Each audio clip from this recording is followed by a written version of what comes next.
This sleep story is a retelling of the movie The Incredibles.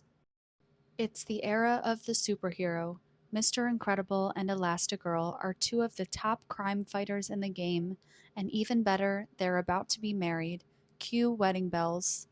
While on his way to the wedding, Mr. Incredible is forced to deal with typical superhero stuff. You know, thieves, bank robbers, bomb loving mimes, the usual.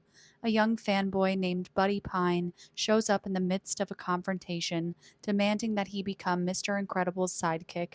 Mr. Incredible refuses, of course, but not before accidentally derailing a train. He saves the passengers, but they sue him anyway, as does an attempted suicide victim who he saved during that whole ordeal.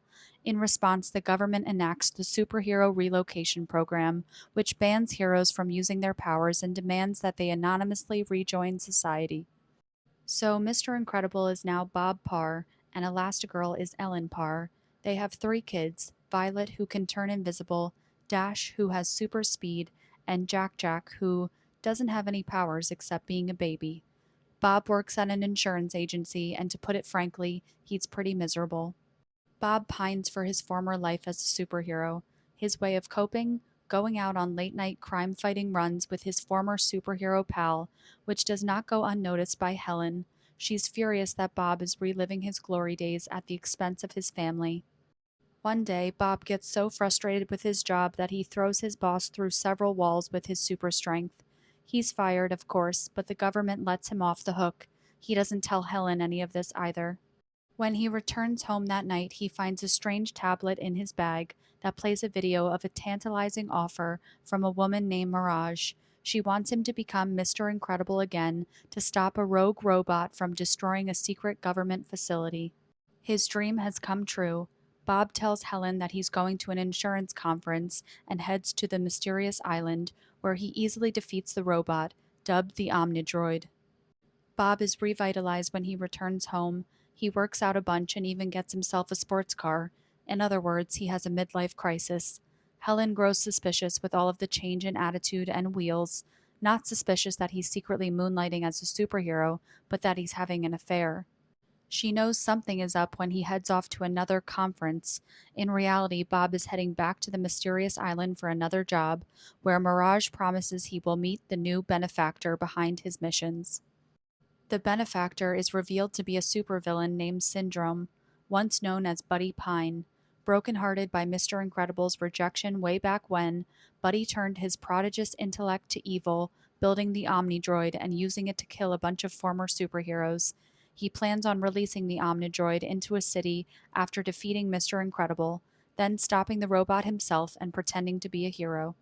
While Mr. Incredible is held prisoner by Syndrome, Helen, who's now figured out what's really going on, leaps into action. She contacts Edna, former superhero costume designer, and learns that she recently made a new costume for Bob at his request. Conveniently, Edna decides to make costumes for the whole family. Dressed in her new sleek suit, Helen tracks Bob's location with her homing beacon embedded in his costume before hopping onto a jet to rescue her man. Unbeknownst to her, there are two stowaways on board, Dash and Violet. She doesn't have much of a chance to get angry, however, because the jet is shot down out of the sky by Syndrome. Bob hears this happen over the radio and assumes that his family is dead, but they're not. They manage to survive the crash and have snuck onto Syndrome's island. There, Helen heads into the belly of the beast to save Bob, while the kids are instructed to stay behind and lay low.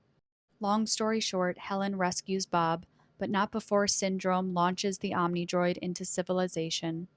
With the fearsome robot wreaking havoc in New York City and Syndrome handily bested by his own creation and unable to stop it as planned, the family rushes back to save the day.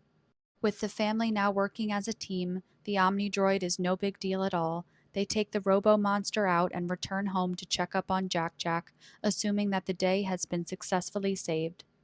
But the Parrs get home only to discover that Syndrome is in the process of kidnapping Jack Jack. They're even more shocked when Jack Jack doesn't really need any saving.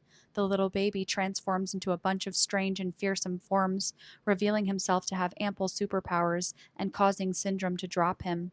Syndrome is killed in the ensuing chaos, and the day is once again saved.